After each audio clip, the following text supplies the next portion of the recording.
mars passé, j'ai commencé à avoir un trouble. Hugo souffre d'un trouble de santé mentale, la bigorexie. Je commençais à vraiment regarder qu'est-ce que je mangeais. Dans le fond, c'est direct quand j'ai commencé à avoir mes abdos, là, les fameux abdos. La bigorexie, ou dysmorphie musculaire, entraîne une mauvaise perception de son corps. La personne qui en souffre, comme Hugo, ne se trouve jamais assez musclée. Elle travaille constamment pour augmenter sa masse musculaire et perdre du gras.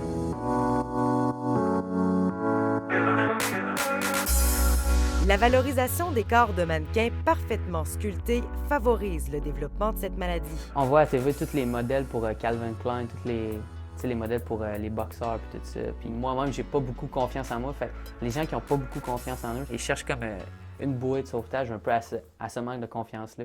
Fait que ça va être une façon facile de s'entraîner, d'avoir un beau corps, au moins pour que sur une chose, ils soient fiers d'eux. Tu t'es entraîné ce matin?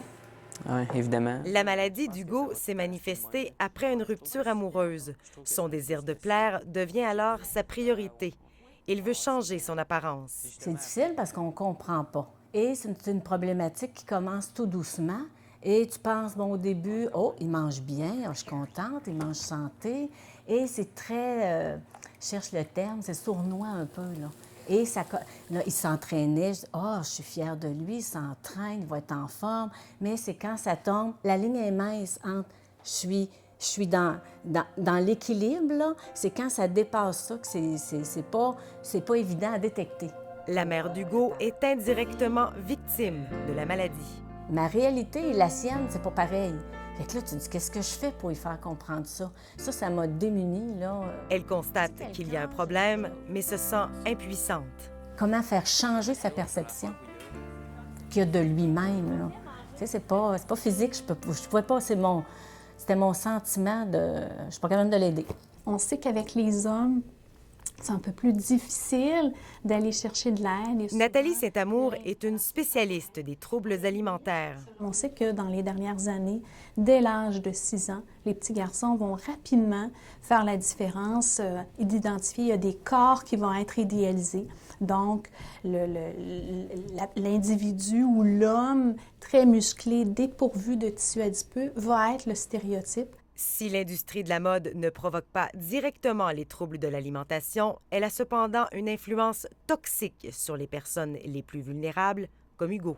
Principalement, ce sont des jeunes hommes, donc début de la vingtaine. La préoccupation va être sur leur masse musculaire. Et là, il va y avoir toute une série de rituels, autant au niveau des comportements alimentaires que des changements au niveau des relations interpersonnelles, une augmentation de la fréquence de la pratique de l'activité physique et qui va engendrer au fil et à mesure toute une détresse, toute une souffrance qui va être marquée.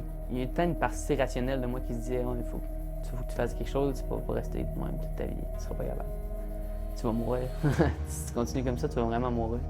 Entraînement intensif 3 heures par jour, 7 jours semaine, diminution des portions alimentaires, Hugo s'enfonce de plus en plus. La maladie se transforme en un autre problème, l'anorexie masculine, l'obsession de perdre du poids. J'ai commencé à vraiment réduire mes portions. J'avais tout le temps faim, je courais à chaque jour, je m'entraînais tout le temps.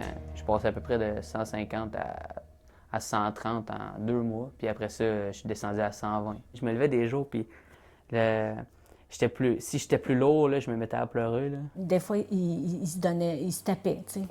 Il s'en voulait à lui. Il était vraiment en colère envers lui-même. Il y a toute une obsession qui devient très, très importante et c'est pour ça que c'est un trouble de santé mentale avec lequel il ne faut pas négliger et aller chercher de l'aide.